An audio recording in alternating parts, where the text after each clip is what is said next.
美、德、英预借新疆问题再度联手造谣，计划于下周3在联合国平台向中方发难，恶意炒作所谓涉疆人权问题。路透社周5消息称，中国已向联合国成员国发布照会，敦促不要参加涉疆挑衅活动，选择外交照会方式传递中方哪些坚定立场。中国驻美大使馆和新疆维吾尔自治区政府共同举办“新疆是个好地方”视频交流会，那些平日口口声声关心新疆人权的美国政客为何无人出席？蒙眼狂奔，不愿也不敢面对真相。美西方政客在涉疆问题上还要骗世界多久？贾春阳点拨关键。除新疆问题，美方还持续炒作台湾问题。美国国务卿布林肯扬言，世卫总干事应立即邀请台湾以观察员身份参与即将来临的世卫大会。岛内网友一针见血地指出，这时间点总觉得美国不怀好意，只想让台湾当炮灰而已。其实台湾方面想参与世卫大会并非不可，大前提是遵守一中原则。连续4年被世卫大会拒之门外，台当局为何一再转移焦点，装聋作哑？信强、陈斌在线解析。俄罗斯纪念卫国战争胜利76周年阅兵式在莫斯科红场举行，有1.2万名军人、37个徒步方队、190余件地面武器装备、76架各型军机参演阅兵。今年阅兵有哪些亮点？阅兵式致辞中，普京讲话强调将坚定捍卫国家利益，确保我们人民的安全，释放哪些信号？普京为何特别强调纳粹思维阴魂不散，并非恐怖组织专利？在全球防疫形势相当严峻的大背景下，俄罗斯为何此时坚持举行规模盛大的阅兵式？如此大规模活动采取了哪些绝对防疫措施？多支参与过乌克兰、叙利亚冲突的部队参阅，对外传递什么信号？朱江明、王一鸣、吴健深入解读。印度疫情持续恶化，当地医院不堪重负 ，ICU 连连发生病人家属殴打医生的事件，凸显印度医疗体系脆弱不堪。国际权威医学杂志《柳叶刀》撰文表示，印度浪费了早期在控制新冠疫情方面取得的成功，并预测印度新冠死亡病例数8月将达惊人的100万例。严峻形势将对周边国家产生什么影响？印度应如何走出疫情深渊？详细的焦点分析稍后为您一一呈现，不要走开。欢迎回来。美英和欧盟近来频频对涉疆问题指手画脚，粗暴干涉中国内政，中方已多次反击反制。但美国、德国和英国驻联合国代表又协同发声，将于下周在线上举行的联合国活动中继续炒作涉疆议题。有报道称，中国代表团向联合国成员国发出照会，敦促各方不要参加美英等国策划的涉疆挑衅活动。美、德、英3国驻联合国的代表将于下周3在线上举行的联合国活动上发表讲话，提及所谓新疆人权问题，并讨论如何提供支持。路透社周5消息称，中国向联合国成员国发照会，敦促其不要参加美、英等国策划的涉疆挑衅活动。照会是国际交往的书信形式，是对外交涉和礼仪往来的一种重要手段。照会的使用及其内容体现国家的立场，涉及国家关系，必须慎重对待。路透社的报道称，中方在照会中指控这些国家利用人权问题作为政治工具，干涉中国内政，比如涉疆事务，制造分裂和动荡，扰乱中国发展。他们痴迷于挑起与中国的对抗。该份照会指出，挑衅性事件只能导致更多的对抗。外交照会是近代以来各国在处理外交事务中普遍采取的一种方式，是非常正式的。中国选择外交照会的方式，就涉疆问题向各国发出通知，应该说呢是表明中国的严正立场。如果以后再有其他国家在涉疆问题上跟着美西方跑，跟着美西方造谣生事的对中国进行抹黑攻击的话，中国可以据此做出反制。美、德、英借新疆问题造谣抹黑中国，并进而干涉中国内政，已经多次激起中方的反制。去年7月13号，中方对美国国会行政部门中国委员会以及美国国务院国际宗教自由无任所大使布朗巴克、联邦参议员卢比奥·克鲁兹、联邦众议员史密斯实施相应制裁，作为对在涉疆问题上表现恶劣的有关美国机构和个人采取对等措施。今年3月，欧盟和英国先后以所谓新疆人权问题为由，宣布对华制裁后，中方也予以坚决反制。3月22号，中国外交部发言人宣布，中方决定对欧方10名人员和4个实体实施制裁。而欧洲国家对涉疆问题的无端干涉近期也很频繁，当中就包括来自德国绿党的欧洲议会议员比蒂科菲尔，他曾多次就涉疆、涉港、涉台问题无端批评中国，并试图阻碍中欧投资协定的推进。另一名被制裁的德国学者郑国恩，则是臭名昭著的反华老面孔，以炮制反华谣言、诽谤中国为生。他的所谓报告毫无信誉和学术价值，学术操守可言。4天后，中方再对恶意传播谎言和虚假信息的英方9名人员和4个实体实施制裁，禁止有关人员及其直系家属入境，冻结其在华财产，禁止其对华交易。深圳卫视记者注意到，中国一直很重视与联合国沟通涉疆议题。联合国秘书长古特雷斯3月接受加拿大广播公司采访时表示，联合国方面正就联合国人权事务高级专员访问新疆事宜与中方进行磋商。中国外交部发言人赵立坚随后就此表示，新疆地区的大门始终是敞开的，我们欢迎联合国人权高专访问新疆，中方早已向人权高专发出访华并访疆邀请，双方一直保持沟通。此外，中国还多次邀请欧盟及其成员国驻华使节访问新疆，体现了最大诚意和灵活。但令人遗憾的是，欧方对访问一拖再拖，横生枝节，屡屡提出一些不合理的要求，甚至提出会见因从事分裂国家活动被依法判刑的罪犯，让人感觉如果不按照欧方的旨意行事，他们就没有兴趣访问新疆。这显然是无视中国法律、干涉中国司法主权的挑衅做法。美德英3国这次呢，要在联合国搞这些事呢，是并不奇怪。但是呢，他们这么做呢，我认为搞不起什么声浪，因为毕竟是美德英虽然说自诩为他掌握了国际话语权，但是实际上他们在国际社会只能说是代表少数国家，因为大多数国家，广大的发展中国家，包括阿拉伯世界一些国家、一些伊斯兰国家，大部分国家都是认可我们的治疆政策，认可我们在新疆的做法。周4，中国驻美大使馆和新疆维吾尔自治区政府共同举办的“新疆是个好地方”视频交流会，美政府官员、智库学者、商界代表、外媒及在美中方媒体记者共47位在美人士参会。本次交流会通过新疆学者群众的真实讲述，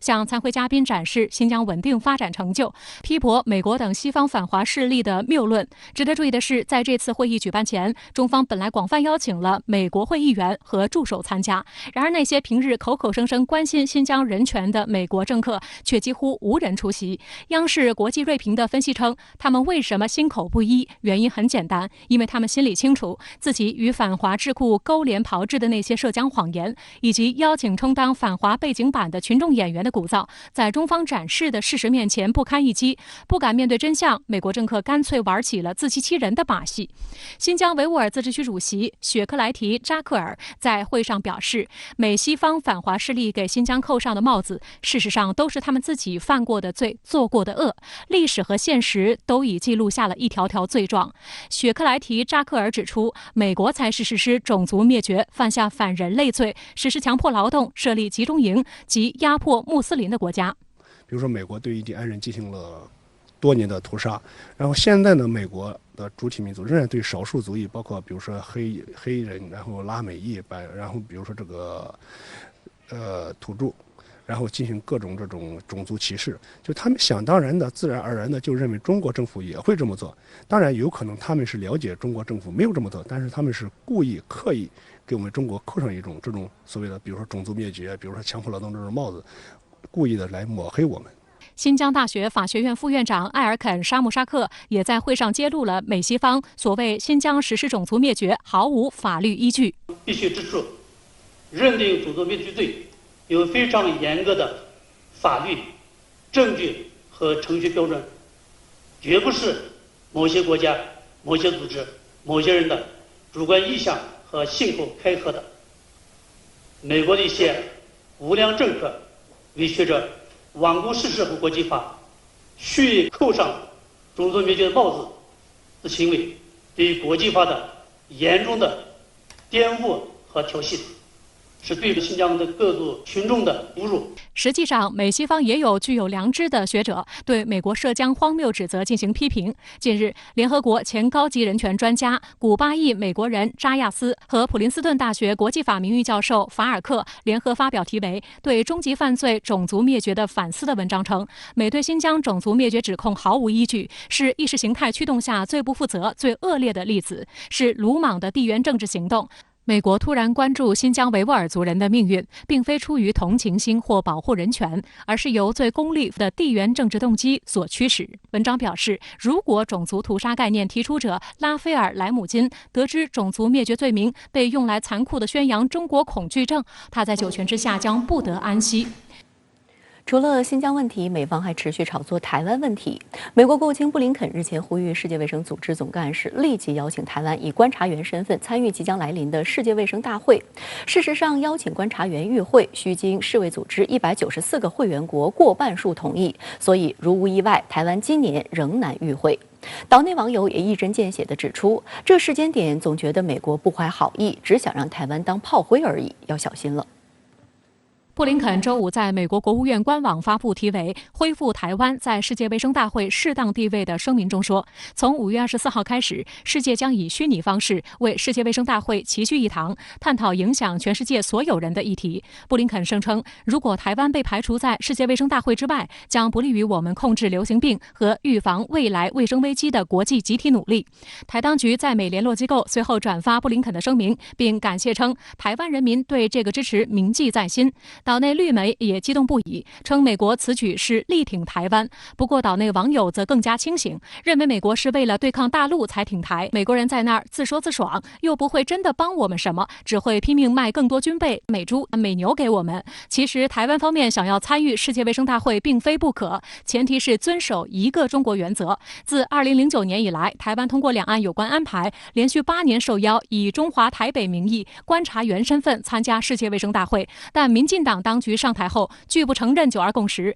导致两岸联系沟通机制停摆。虽然每年仍例行炒作参会议题，但自2017年起，台湾地区已连续4年被世卫大会拒之门外。在这个问题上，如果没有中国大陆我们的首肯，如果台湾当局不接受一个中国原则的话，它是不可能有任何机会来参加这次所谓世界卫生大会，不管以是什么名义、什么身份。那么这个问题上，美国只不过是出来做一种口惠而实不至的正式表态。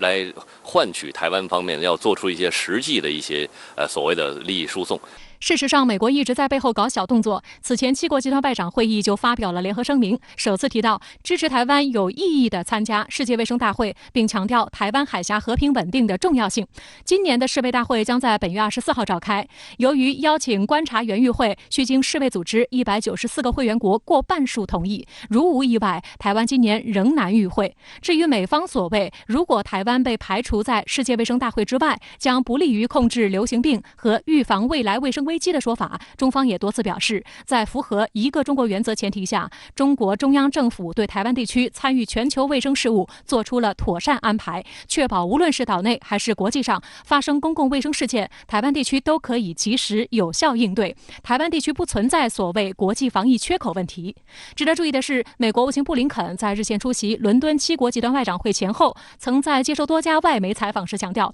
美国将一直支持一个中国政策。他还表示，中美目前并非处于冷战关系，而是竞争和合作并存。中美在多个领域都有明显的共同利益，希望双方通过对话减少误会。复旦大学美国研究中心副主任信强对深圳卫视记者表示，这显示出拜登政府短期内不会改变对台海的战略模糊。其实对于台湾问题的危险性和敏感性，拜登政府要比特朗普政府有着更加清醒的认识。维持所谓的战略模糊是过去几十年美国对两岸政策的一个基本框架，因为它符合美国的最佳利益。如果贸然来改变这么一种就是战略模糊转向战略清晰政策，最终会让美国陷入一种进退两难的境地。假如说它是抛弃所谓的模糊，展示清晰，也就是说，我们有可能会促使台湾当局更加铤而走险去谋求台独的这种进程，那么势必会激起中国大陆的强烈反应，甚至采取军事手段。这点对于美国任何一个负责任的政客而言，都是不可想象的，也是不可承受的这种沉重代价。相关话题来连线特约评论员陈斌。陈先生您好。美英德三国拟在联合国主办新疆问题会议，受到中方警告，其他代表团不要参与。那么这三国究竟想干什么？主持人好，从这期外长会到这个联合国的活动呢，美国撺掇西方国家反对中国，挑起新的争端。我们认为呢，这个香港、新疆、这个西藏、台湾等问题呢，是中国的内部事务，无需他国来干预。但是现在呢，美国为了拉起所谓的对华竞争联盟，不惜的破坏国际法，破坏联合国议事日程，这力图呢把中国内政呢要国际化，成为凝聚西方势力的抓手。那么更不体面的呢是所谓的新疆人权问题，根本呢就是用谎言堆积起来的，什么种族清洗，什么强迫劳动，全是编造出来的谣言。这呢是中国威胁论的新的版本，就是没有任何事实为依据，可以呢通过编故事来抹黑中国，污蔑中国。今天呢，就有一个典型的事例，长征5号 B 火箭的残骸落地，西方呢先是编造出火箭失控的故事，故意的来吓人，说什么纽约呢可能都会被下落的这个火箭残骸呢给砸中。美国军方呢还制造出要不要击落这个火箭残骸的问题，这个仿佛呢是大难临头。制造如此耸人听闻的故事呢，就是在潜移默化的这个渲染中国威胁论。和这编造新疆的人权故事呢，它是一个套路。那么，当长5 B 残骸呢今天安然地落入这个印度洋以后，美国呢又开始制造这个中国呀不透明的故事。可以这么说呀，当中美贸易战和疫情防控之中呢，美国越来越被动的情况下，这拜登政府呢开始以人权为切入点，制造打压中国的新的抓手。人权问题呢，又是最能凝聚西方势力。这个因为呢，它没有成本，这个编造故事就好。编故事呢，当然是不需要什么成本的。那么即便如此呢，由于西方掌握着一定的话语权，这个谎言呢重复多遍，也会让人呢是信以为真的。所以呢，这个中方呀是召回其他国家的代表团，不要参加这个美英德组织的活动，不要上当受骗。我相信呢，就像今天呢这个长5 B 火箭残骸落地一样。真相呢，最终会粉碎美英的谣言，粉碎新版的中国威胁论。美国国务卿布林肯呼吁世卫组织给台湾以观察员身份，他的目的何在呢？美国对台政策有什么样的威胁？这是一个好问题。布林肯呢呼吁世卫组织给台湾观察员的身份，他的目的呢就是要通过支持蔡英文来打压中国，抗拒中国，把中国的内政呢国际化。尽管呢，布林肯一再的强调美国会保持对台战略模糊，也就是呢承认一个中国的原则，但是呢要保卫台湾，保护台湾。但是拜登政府的对台政策呢是在鼓励台独势力，是在走向清晰化。去年夏天呢，拜登所在的民主党将“一个中国”这句话呢从政治纲领中取掉。今年1月呢，拜登成为1978年以来首位在就职典礼上接待台湾特使的美国总统。今年4月呢，他的政府宣布将放宽数十年来对美国与台湾政府进行官方接触的限制。这些呢，均表明呢是美国在加剧台海危机，甚至在增加战争的危险性。《纽约时报》呢就尖锐地指出，拜登的对台政策呢是鲁莽而且危险，在增加世界大战的风险。因为拜登的对台政策呢，假装只有一个中国，实际上呢是在助长台独倾向。而一旦台湾越界，中国呢就必然动武，因为呢，中国早在2005年就通过法律对台独呢画出了红线，会不惜一切代价维护国家主权和安全。当然了，拜登政府近期的一个小算盘呢，是想获得台积电的这个大量芯片。美国疫情防控呢是出现成效，那么有了经济复苏的迹象，那么接下来呢就会需要大量的芯片。台湾呢生产世界上92%的这个先进芯片，而芯片的应用的领域呢是极其的广阔。世界上呢，这个现在芯片短缺，很多产业呢都在停工或者是减产，而美国呢要霸占台湾的芯片。可以这么说，美国看重的呢不是台湾，而是台湾芯片。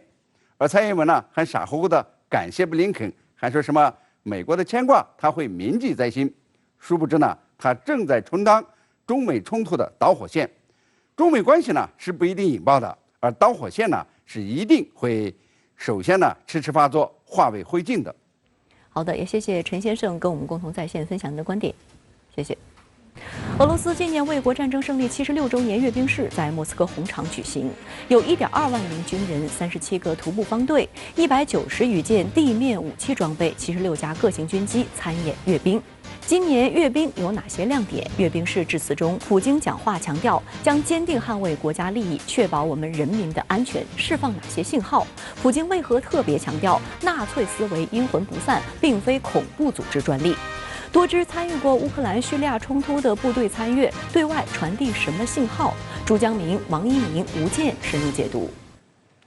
俄罗斯当地时间周日上午10点，俄纪念卫国战争胜利76周年阅兵式在莫斯科红场举行，有1.2万名军人、37个徒步方队、190余件地面武器装备、76架各型军机参演阅兵。在阅兵中，多款新式武器及改进装备亮相，多支参与过乌克兰叙利亚冲突的部队参阅。同一日，在远东弗拉迪沃斯托克和乌苏里斯克也举行了各有超过1600人参加的阅兵式。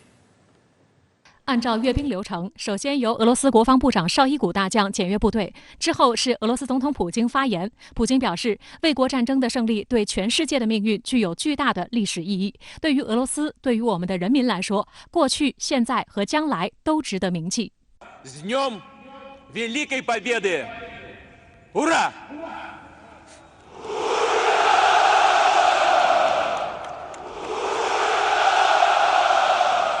今年虽然不是逢5逢10的整数年，但仍有超过1.2万名军人、约200件装备参加阅兵。在37个徒步方阵中，军事院校的女学生成为阅兵式上亮丽的风景线。之后，机械化方阵走上阅兵场，打头的仍是2战中的传奇装备 T-34坦克，他们为后面所有装备定下节奏。机械化方阵中共有10台这样的传奇战车。随后接受检阅的各个方阵囊括了俄军最优秀的装备：5种坦克、S-400防空系统以及核力量的代表亚尔斯洲际弹道导弹。另外，在这次阅兵中，俄罗斯亮相了新装备台风防空装甲车。它确实是在战场上呢，它有很大的需求。那么过去的这个短程的防空武器呢，其实对无人机的防护效果很差，所以说俄罗斯呢也就在没办法的情况下，临时搞出这么一个装备。那么它是一个实战催生的一个装备，所以说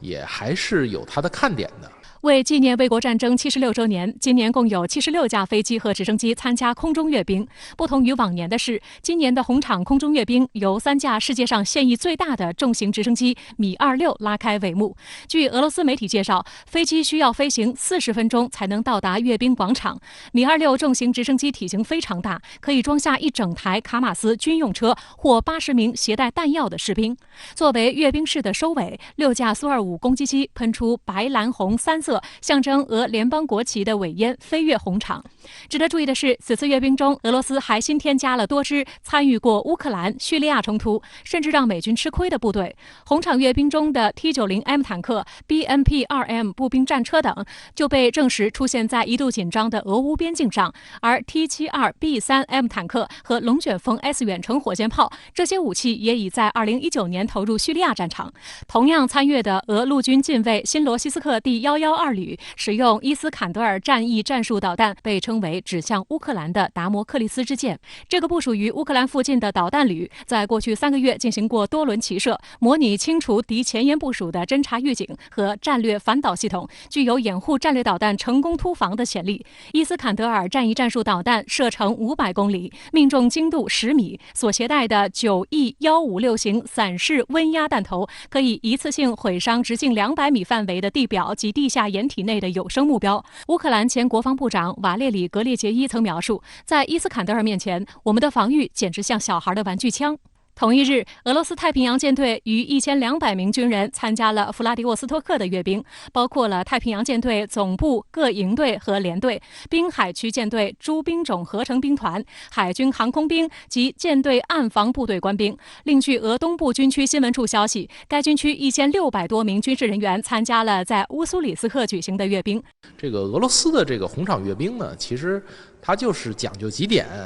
第一呢，就是历史传承，它是为了纪念这个2战的历史。那么再有一个呢，就是现役装备的展示。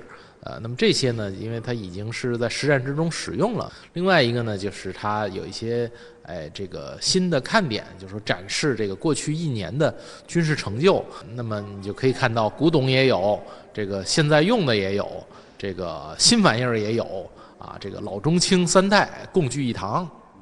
去年，俄罗斯纪念卫国战争胜利暨世界反法西斯胜利75周年阅兵式，因为新冠疫情的因素，被推迟到6月24号才举行。俄罗斯国防部指出，今年阅兵所有参与者都自愿完成了新冠疫苗全程接种。早前，俄总统新闻秘书佩斯科夫还强调，在俄罗斯疫情得到明显控制前提下，举行这场国家盛典顺理成章。这并不针对任何特定国家和事件。近来，全球多国爆发第2波疫情，一些国家相继出台了多种限制大规模交流接触等措施，而在此时，俄罗斯还举办如此声势浩大的阅兵，着实与众不同。据悉，无论是莫斯科还是外地参阅部队及后勤保障人员，都接种了俄罗斯国产的卫星 V 新冠疫苗。俄国防部长绍伊古此前就表示，军方与卫生部已提前半年联合行动，完全可以防范参阅军人间发生病毒传播。新冠疫情让这种大规模聚集活动充满风险，但俄罗斯此次若处理得好，将能给俄罗斯带来良好的国家威望。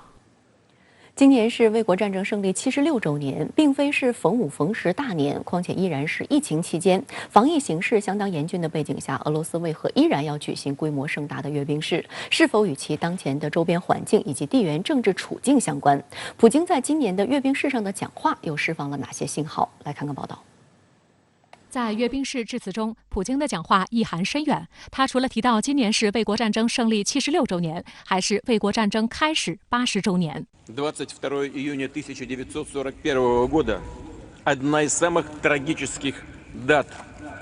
в нашей истории. Враг напал на нашу страну, пришел на нашу землю, чтобы убивать,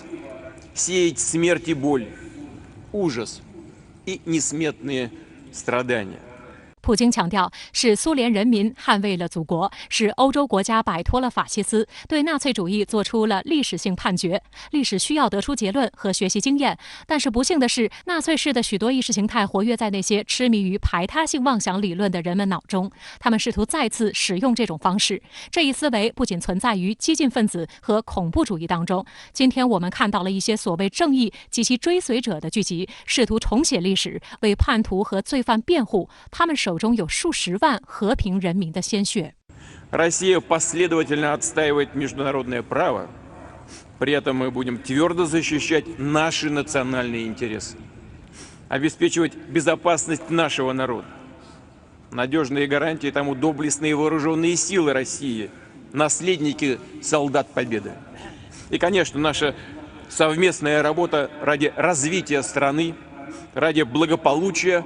российских семей. 舆论普遍认为，普京在这一重大场合警示纳粹思维具有特定意涵。他尤其强调，纳粹思维并非激进分子和恐怖主义的专利，更是指向明确。在普京看来，俄罗斯近年备受美西方打压围堵。俄罗斯方面希望能够通过这次阅兵，展现自己在反抗西方、反抗美国为主这个北约包围圈的这样一种努力。在那个俄罗斯看来的话，这些年在西方国家，包括在欧洲也好，在美国也好，都有一些所谓叫历史修正主义的倾向，就是有一些那个力量啊、势力啊，他试图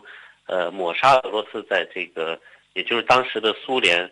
在二战中的功绩，来弱化在二战中的发挥的作用，那么来抬高美国在二战中的作用。那么我想，这个对于俄罗斯来说是不可接受的，因为对于俄罗斯来说，他在二战中的功绩是他现在这个国际地位的一个非常重要的基础。就在此次红场阅兵前，俄罗斯与西方国家的博弈没有一刻停歇。在刚刚结束的 G7 外长会上，美国主导下，俄罗斯成为重点批评对象。而今年以来，俄罗斯持续也遭受来自美国等西方国家的打压制裁，特别是乌克兰在美国的鼓动下，再次增兵乌克兰东部。近日，白宫副新闻秘书让·皮埃尔在回答美国是否支持乌克兰加入北约时，做出了肯定的回答。这并非是美国政府首次表态，但华盛顿一直没有明确基辅可以加入北约的具体日期。意味深长的是，白宫发布的文字采访记录中删除了美国支持乌克兰加入北约的表态。有分析说，这种行为看似矛盾，不过很有可能是刻意为之，目的是拉拢乌克兰牵制俄罗斯的同时，又对俄有所交代。我觉得这是白宫方面一个刻意的这样一种安排，因为作为白宫新闻秘书，不可能在这种涉及国家安全利益这种关键问题上发生这种语言的错误。那么之所以这么做，那是因为现在给这种前线的乌克兰的这种涉俄威胁带来一些不确定性，带来一些政策的模糊性，这是美国方面能够做出的最大的一个这个安全承诺。另一方面，目前北约也不可能接受乌克兰，可能的原因是乌与他国存在领土争端。但为了紧紧拉拢乌克兰，美国国务卿布林肯本周访问乌克兰时，高调重申对乌主权承诺，并在与乌总统泽连斯基会谈时表示将继续加强安全合作，甚至提供防空系统，以确保乌能够保卫自己。但是现在我们很明显发现，美国方面并没有做出履行这方面安全承诺的一个准备，而且一旦把乌克兰纳入的话，相当于触犯了这个俄罗斯在乌克兰问题上的一个红线。那么这个问题呢，美国方面会非常的慎重。西方针对俄罗斯的军事动作也在持续升级。周四，美国、加拿大和挪威被授权加入欧洲一项防务计划，以加快部署军队速度。这是欧盟以外的国家首次被允许加入其官方军事项目。事实上，早在2014年克里米亚事件后，欧洲布局就已开始。2017年6月，欧盟推出欧洲防务基金，为共同体防务出资。同年12月，25个欧盟国家启动永久结构性合作，希望在框架内共同协调防务应对。目前有7万多名美国军事人员驻扎欧洲，由加拿大主导、挪威参与的一个北约战斗群也驻扎在靠近俄边境地带。不过，就在周五，美国总统拜登表示，期待不久与俄罗斯总统普京实现会晤。虽然此前接受美电视台访问时，拜登直指普京为杀手，引发俄美外交口水战。与此同时，白宫称，在美俄领导人峰会召开之前，两国间目前的分歧暂时无需解决。据路透社报道，美国方面希望借拜登6月中旬访问欧洲期间，在第三国安排举行美俄首脑会晤。拜登入主白宫后，美俄双方在军控领域实现有限合作，但在乌克兰、网络安全、人权、干预选举等问题上分歧明显，对抗加剧。俄罗斯塔斯社则援引俄总统新闻秘书佩斯科夫的话报道，俄方正在研究举行俄美首脑会晤的可行性，我们仍在分析形势。双方的共同利益还是非常有限的，大部分的双方的关系中呢，还是一个冲突的面。美国把俄罗斯视为一个比较主要的这个安全的威胁，它呢是要遏制俄罗斯，来防止俄罗斯对自身，包括对欧洲的安全有一个威胁。对于俄罗斯来说呢，其实也是一样，它也没有试图说是把和美国的关系能够重新恢复到一个非常好的这样的状态。对他来说，最重要的关切呢，也是和美国保持一个相对来说比较稳定的状态，来避免自身的外部环境极端的恶化。实际上，拜登政府虽然口头上希望能与普京见面，但是小动作频频。有分析说，这其实是美国在试探俄罗斯的底线，同时也为即将举行的美俄首脑会晤积累筹码。很显然，俄罗斯和西方未来的关系，莫斯科可接受的是斗而不破的状态。更微妙的是，经过多年高强度对峙，俄罗斯和欧洲都不愿继续纠缠下去，但美国在国内反俄政治正确的裹挟下，坚持要求欧洲伙伴在北约共同防务上保持一致，继续对俄实施全面制裁和军事围堵，在拼消耗中赢得最后的胜利。相关话题来连线特约评论员吴健。吴先生您好，俄罗斯今天胜利日阅兵，广大参阅军人没戴口罩，有人把这形容为比核导弹受阅更能传递威慑信号。您对此如何看？胜利日阅兵是俄联邦法定仪式，除非万不得已，不会停办的。而在新冠疫情肆虐的当下，像阅兵这种大规模聚集活动显然充满风险，但是呢，处理得好又能带来国家威望。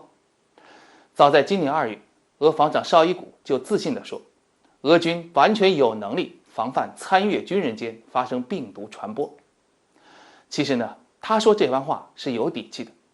你像去年阅兵改到了6月24号，靠的是严防死守式的封闭管理，哪怕不同阅兵村的人车都不得往来，受阅方队的合练就受到了影响。可今年呢，组织工作轻松多了，无论莫斯科还是外地的参阅官兵，一律接种国产的卫星5疫苗，抗体检查更是随叫随到，防毒洗消伴随保障等等，这套常态化的防控盔甲显然使俄军获得了具有战略意义的行动自由。说到这里，我还提醒一句，今年胜利日，俄军可不只在莫斯科，还在全国20多个军事重镇乃至境外基地搞阅兵，哪怕像克里米亚的重兵集团也不例外。想想看，几万整戈带弹的大军就在美国和北约眼皮底下挥舞刀枪，这种威慑连瞎子都看得见。反观美国和北约，目前美军的病毒感染者超过6万，死亡上百。在欧洲方向呢，美军虽然能带毒出击，但灵活性大大降低。像正在举行的北约欧洲捍卫者演习，不少于8000名美军从本土机动到欧洲，演习的地幅呢，从波罗的海覆盖到黑海。可大批的北约欧洲国家因为疫情关闭了边界，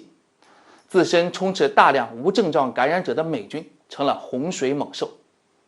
像前驻欧美军司令霍奇斯就承认，目前除了美国已有的驻欧兵力外，新到的美军无法享受北约军事生根区的福利，难以在不同国家间自由往来。这不仅是外交问题，更是防疫问题。而俄罗斯呢，却拥有令北约羡慕的自由调动部队的内陆运输线，他们可以高速地调到任何方向，而且病毒的羁绊被降到了最低。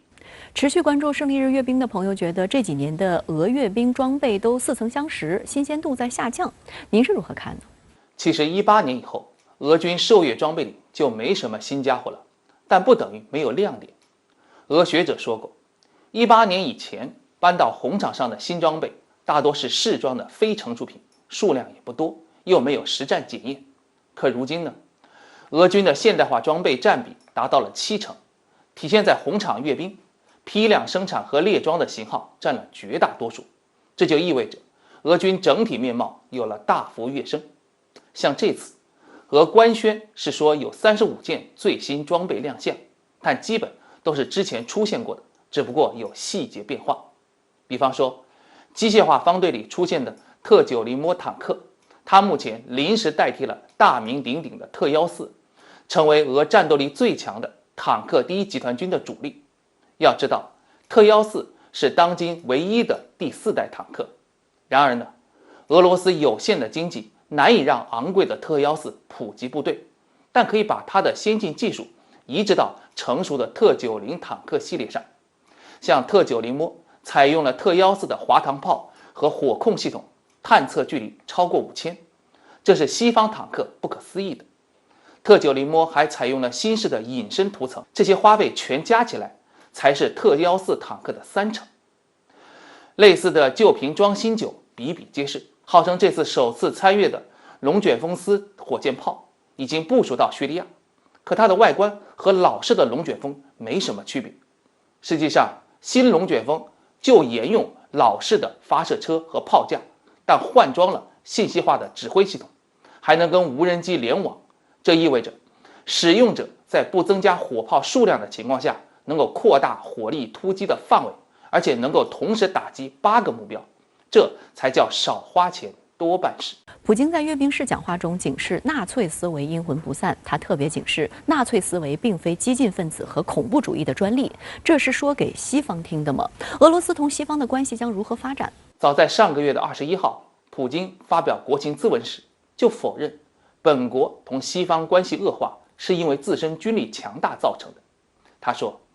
拥有这些武器不是去反对谁，我强烈建议我们的朋友能够坐下来协商削减进攻性武器，因为安全是我们共同的责任。普京礼貌地把美欧称为伙伴和朋友，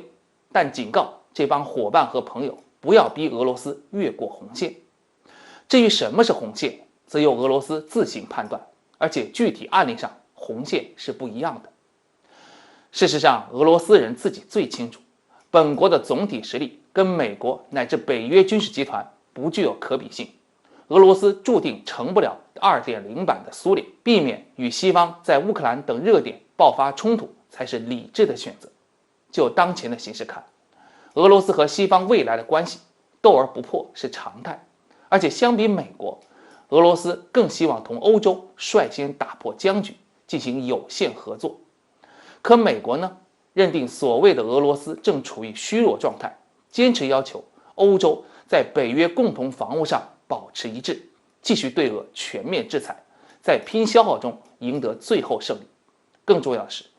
美欧有一点政治共识，那就是希望俄罗斯在不久的将来实现权力过渡，换上亲西方的领导人。为此，有必要继续打压俄罗斯的强硬派。这意味着，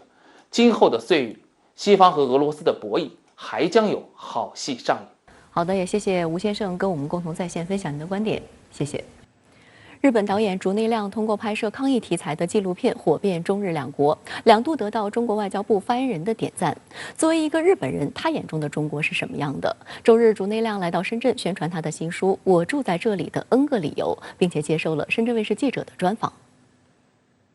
好久不见武汉和后疫情时代这两部记录武汉抗疫的纪录片，让很多中国观众认识了竹内亮这位日本纪录片导演。国内疫情好转后，竹内亮来到此前封城76天的武汉拍摄。2020年6月26号，好久不见武汉上线，不到24小时，播放量就突破2500万，上线10天，话题阅读量破亿，微博日榜最高第1名。武漢のありのままの姿を世界に伝えたい。一方で武漢に行くのが怖い、そんな思いから始まったこの作品。撮影を終えた今、感想を一言で言うと、もう一度武漢に遊びに行きたい。去年7月，外交部发言人赵立坚在例行记者会上谈到，该片以普通人的视角展现了武汉这座城市经历疫情创伤之后的实景，以及武汉人民坚毅豁达的精神。竹内亮在接受深圳卫视记者专访时表示，作为日本纪录片导演，拍摄关于中国疫情纪录片的初衷其实是看不惯外界的偏见，希望通过自己的镜头给国际社会还原真实的武汉。当时好多日本人说，武汉虽然是已经解封了，武汉已经解封了，但是好多日本人说，那个是中国政府撒谎的，不可能解封。所以我想，首先我想看真实的武汉是怎样，我也不能判断武汉真的安全，这个我也没法说。所以我首先亲自去看，然后把真实的武汉拍下来，然后给大家看就可以了。今年1月，竹内亮的又一部疫情题材纪录片《后疫情时代》发布，聚焦中国防控疫情、复工复产等情况。新作上线仅3天后，便受到外交部发言人华春莹点赞。我也看了这部片子，我注意到这是竹内亮导演继南京抗疫现场、好久不见武汉之后1年之内呢，拍摄了又一部以中国抗疫为主题的纪录片的力作。那么，我们对竹内亮导演不带偏见的真实的记录中国走过的这段非凡的历程呢，表示赞赏。竹内亮火了，但是一个日本导演去记录中国的抗疫故事，在海内外获得点赞的同时，也不可避免地遭到质疑。在专访中，竹内亮也毫不避讳地谈起这个问题。他坦言，在被中国外交部2次点赞之后，网上各种评论不绝于耳。有人说他是收了中国政府的钱去拍片，为中国政府宣传，甚至有人说他是中国政府的间谍。但竹内亮表示自己问心无愧，拍这些片子只是想把真实的中国呈现给全世界。被日本人说，你是中国政府的间谍，你是替中国政府说话，怎么样？但是这些日本人不知道，我一直在中国把日本的文化传达给中国人，然后那个时候一直被中国网友说你是日本政府的间谍，一直在中国宣传日本。所以，我们不仅是一直把真实的中国传达给外国人，还是就互相的了解，我都要做。我的目的不是批评中国，也不是批评日本，我希望能够通过我的作品来了解中国的好的一面，日本的好的一面就可以了。除了讲述疫情，竹内亮日前还上线了华为的100张面孔的纪录片，已经在境外视频网站获得了近700万的点击量。在采访中，他也把欧美民众对华为存在质疑和误解的问题直接抛给华为轮值董事长郭平。但竹内亮没有想到的是郭平的坦率。华为的背景有没有中国政府？我可以负责任的跟你说，华为到今天为止，100%的股份都由华为员工和已经退休的全员工持有。我以为他们拒绝我的问题啊，这个问题太敏感了，我不能回答。我的预算是这样的，有可能被公关拒绝了，或者被本人拒绝。这个问题太敏感了，我不能回答。但是他居然没想到，就是正面的回答了我的直白的问题，所以他有可能很真正的有自信吧。没有自信的话，肯定不会回答的。竹内亮说，华为的100张面孔纪录片试图从100位华为员工的角度全面地还原华为的真实样貌。竹内亮透露，目前已经采访了30人，还有70人。他最希望第100个采访对象是华为的创始人兼总裁任正非。我目前拍了30个人的故事当中，各种各样的地方能够看到他的因素，就任正非的哲学，任正非的讲究的点。就每一个人的故事中有多多少少肯定有任正非的一个因素，所以还是想看他的想法是怎样。